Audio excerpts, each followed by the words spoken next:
everyone, it's Elizabeth from Astrology at elpisastrology.com. Thanks for joining me today. So today I'm going to give you my November 2024 astrological forecast.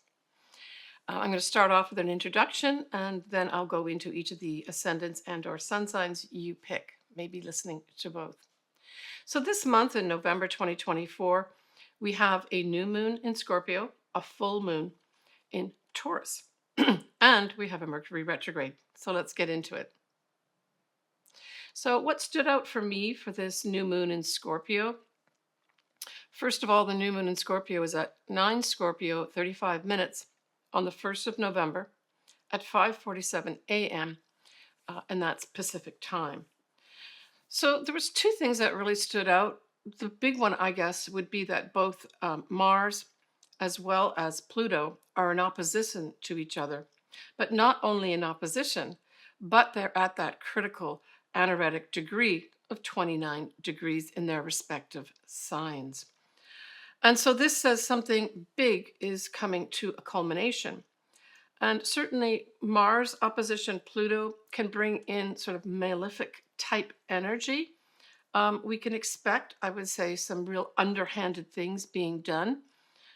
But also them being exposed, right? Don't forget, Pluto is all about revealing the truth. There could even be an involvement of the military here.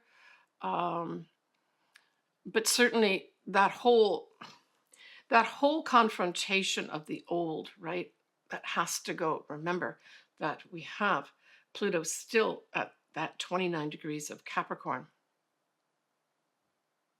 The other thing that stood out for me is that I don't talk about fixed stars that often, but there is a fixed star called Arcturus, and it is at 10 degrees of Scorpio, awfully close to the degree of the new moon. Now, the meaning that is basically given to Arcturus is a leader is seeking a better life for all.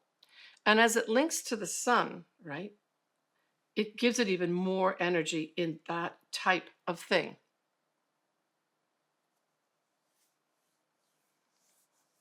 We have Mercury at 28 degrees of Scorpio will be opposing Uranus in Taurus. So this is unexpected news of some sort coming in. And with that involvement of Scorpio, these tend to be like secrets and things like that, right? We've got a wide square between Venus and a retrograde Saturn. And this just takes things that could be sweet. It just takes the sweetness off it. So it's kind of like dealing with stuff, perhaps dealing with stuff like values. Venus can stand for values. It can stand for money. It can stand for love. Certainly if you have something around these degree points, it could just be a stall in a relationship. Not a permanent one necessarily. Venus also in Sagittarius will oppose Jupiter. And remember, both Venus and Jupiter are benefics, Venus being the lesser benefic and Jupiter being the greater. And with Jupiter in Gemini and Venus in Sagittarius, we're looking here at, again, we're going back to this sort of information coming out. Here, I think this stands for Venus in the sense of women. And we could have this big sort of energy with regards to information coming out about women and the future of our women, right? Maybe even some legal aspects around this too, because both Jupiter and Sagittarius stand for the legal profession, amongst other things too, right? Now, the moon and the sun themselves in Scorpio have a wide trine to Saturn. And so this is a positive thing.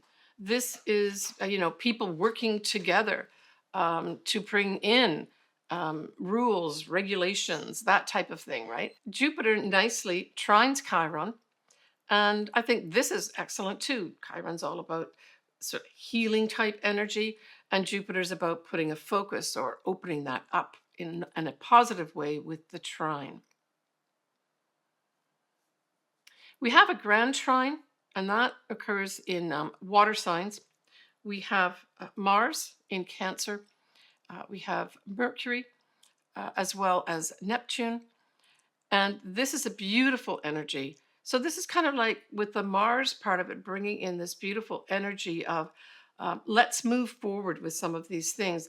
I get this feeling of optimism with this, especially with the Neptune bringing in inspiration.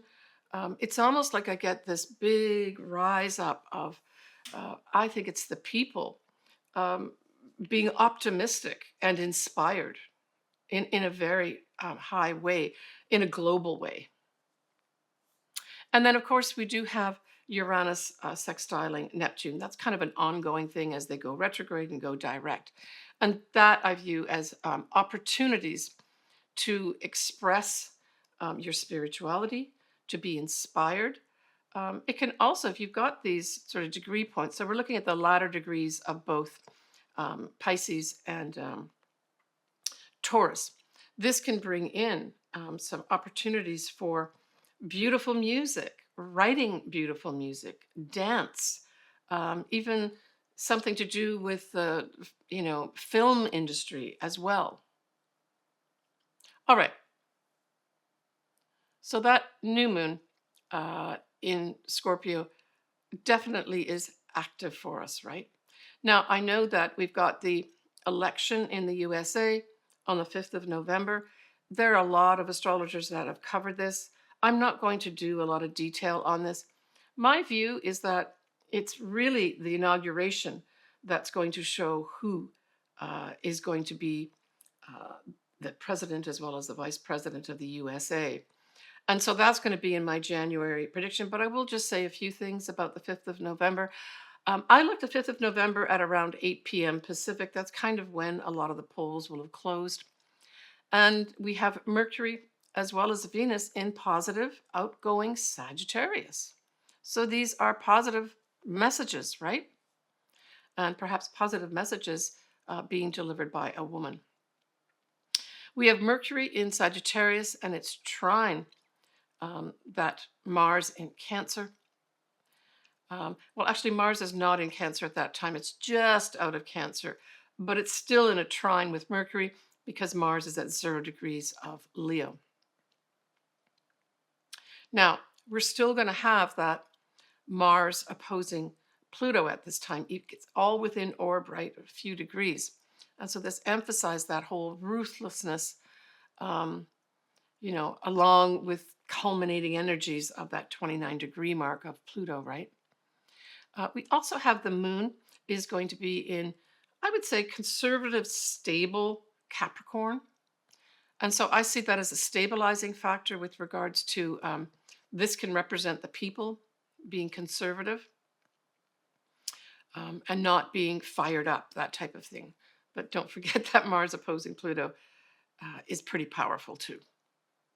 So we have on the 7th November, we have transiting Mercury is going to be at 6 degrees of Sagittarius. And of course, that is going to be indicating it's now in shadow. And it will be trining the North Node in Aries. This is excellent. So this says to me that that whole Mercury retrograde, which starts which starts on the 26th of November and ends on the 15th, is very much going to be involved with our destiny path, right? So this is going to be some kind of behind the scenes look in that Mercury retrograde period. So now we're going to be going up to look at that full moon in Taurus. And this is also a very powerful moon too. It is going to be at 24 Taurus 0 minutes on the 15th of November at 1:28 p.m. Pacific Standard Time. So this same day, the 15th of November, we're also going to have Saturn going direct at 12 Pisces 41 minutes. So this is significant. This says to me some move forward with regards to those old institutions. Saturn many times can refer to the old, right? Can also refer to karma. But I see this as this Saturn going direct, that it's a new step in a new direction, um, with our rules, with our regulations, with our institutions. There's a turn here, right? There's an ending with this full moon. Significantly, this moon conjuncts Uranus. And so this does indicate some kind of unexpected events happening, perhaps with the people. Maybe some protests of some sort may happen here. If you have this around in your chart, so this would be 24 Taurus, there may be some sudden upsets for you around this time. Now, sometimes these upsets can go in a positive way, not necessarily a negative way. Certainly, if you're waiting and wanting something to end or to culminate, or you want to move on from something, this full moon could give you that energy with Uranus conjunct it. We have the moon in a wide sextile with Neptune, and then the moon also has a wide trine with Pluto. And again, to me, this is tying in the people and truth coming out, but also a lot of inspiration around the people at this time. And we have Mercury in Sagittarius will be trining Chiron. And that's just bringing positive messages for healing. Mars now in Leo has a wide trine to the North Node, but so this also indicates some forward movement with regards to our destiny path. But we still have at this time, even though it's moved on from the new moon in Scorpio, this full moon within orb still has that Mars, now in Leo, opposing Pluto in Capricorn. I'm going to say happy birthday to my daughter Allison. She was born on this day. So hopefully there's something positive that'll be wrapping up for her. Happy birthday. So when we move on to the 20th of November, wow, this is significant. Pluto will be at 0 degrees and some minutes of Aquarius. So this is pretty monumental in the sense that in the first time in our lifetime, we are going to have Pluto now in Aquarius for the next 20 years or so. And I've done a whole video on this. If you want to know more about it, see the link below. But this is really positive. And certainly for those Aquarians listening or watching this, lots of change ahead for you, lots of transformation. And don't think transformation has to be negative, right? But certainly for the people, if we generalize Aquarius to the people, this is big change ahead for us as humanity in all our respective countries, right? On the 22nd of November, we have that sun goes into positive, optimistic Sagittarius. And certainly for those folks that are viewers or clients that are Sagittarians, this is the start of your part of the year that celebrates you, Sagittarius. The 26th of November, we have the Mercury retrograde starting at 22 degrees of Sagittarius. So this Mercury retrograde will stay in Sagittarius. It does go back into the latter degrees, around 6 degrees of Sagittarius. On the 15th of December, it'll be going forward again. And I think this could bring in a number of things. Sagittarius can stand for anything foreign. So this will be negotiations behind the scenes, discussions behind the scenes with foreign nations, foreign people. It also represents the law. And so there could also be behind the scenes things done regarding the law during that Mercury retrograde period too. I've spoken about this a few times, this Mercury retrograde. It does hark back to the Mercury retrograde that started last year in 2023, that ended the beginning days of January 2024, so that's this year. It began its direct motion at that 22 degrees of Sagittarius, which is where the retrograde starts this time round. So there's some connection in with that period of time too. So that would be the latter part of December 2023 and that first few days of January 2024. All right, what about December? Let's give you a little peek in December. So, Sagittarius, you have your new moon at 9 Sagittarius. We're going to have a full moon at 23 degrees of Gemini. Um, and there will be 2 new moons in December.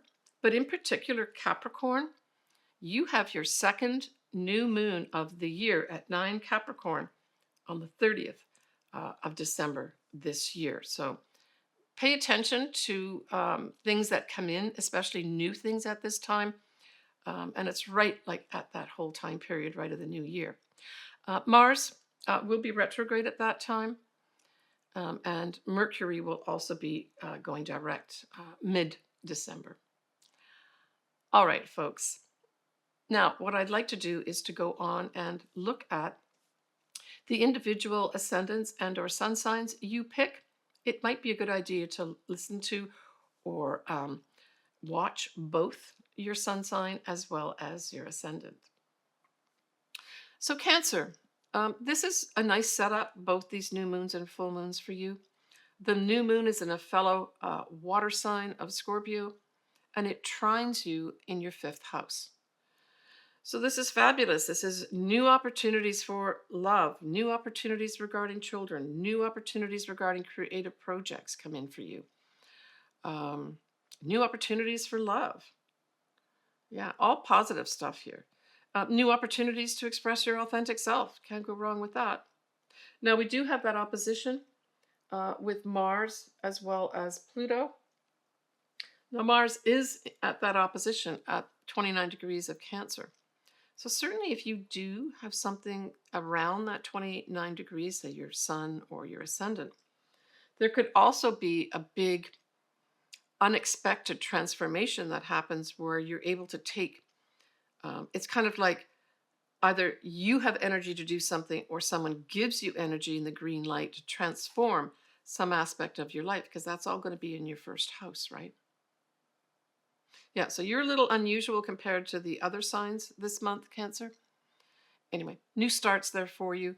You just may have to deal with people in power for some reason, or you may have to transform some part of you, or take some action in order to have whatever new start's going to happen for you. Okay. The full moon in Taurus sextiles you, Cancer, and involves your 11th house.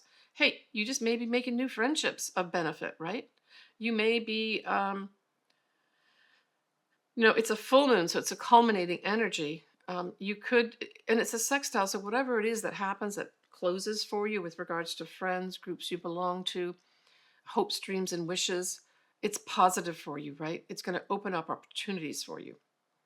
So although it's a full moon, it could be that you take on, I'm thinking like with groups that you belong to, you may be asked to do something with regards to a group that takes you from just being a member of the group, but now to maybe leading some part of the group, or for some reason, maybe taking a project on that puts you to the top here. Yeah. For others, you literally could have friends that leave your life at this time. There's culminating energy, but it's not a negative thing. They have to go live in another country. They have to go live in another state. That type of thing could happen here. It could also positively, Cancer, have you seeing a culmination of a dream or wish that you've been working on comes true and culminates at this point. Big spotlight shone on it. You say, wow, I've been working on that hope, dream, and wish, and it's all finally happened. Now, when we look at that Mercury retrograde in Sagittarius, it's in your 6th house.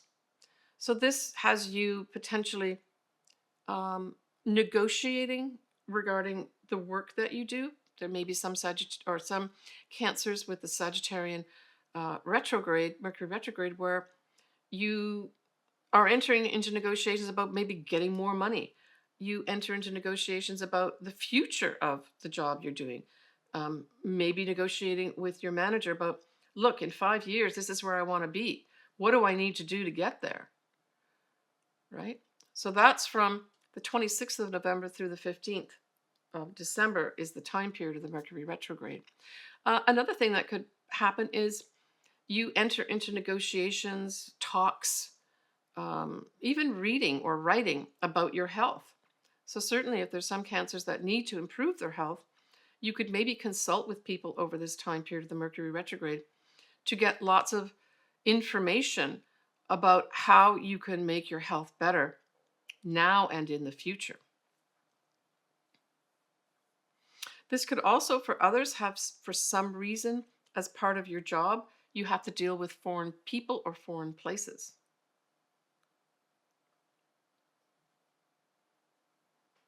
All right, take care, Cancer. All right, folks. Well, that's what I've got to say for November 2024. It's a pretty powerful month of big change. I'm wishing everybody all the best. And for those folks that are in the USA, happy Thanksgiving. And then, of course, we've got Christmas after that.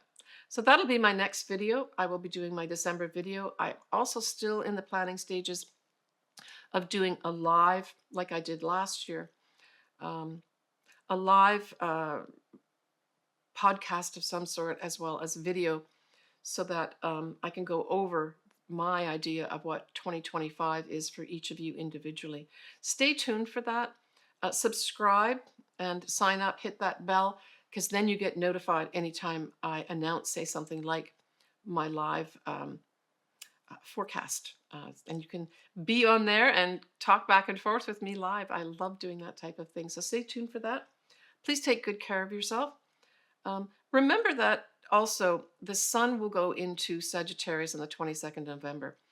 And I've always look forward to, I'm a Sagittarian by sun sign, and I always look forward to that time period because there's always that little boost up of optimism and positiveness when the sun goes in at that time. So there's also that to look forward to in November too. Sending everybody lots of love, lots of optimism, and happy times. Please take care of yourself. Reach out to me if you would like me to do, say, your year ahead forecast. All my contact info is below. Bye for now.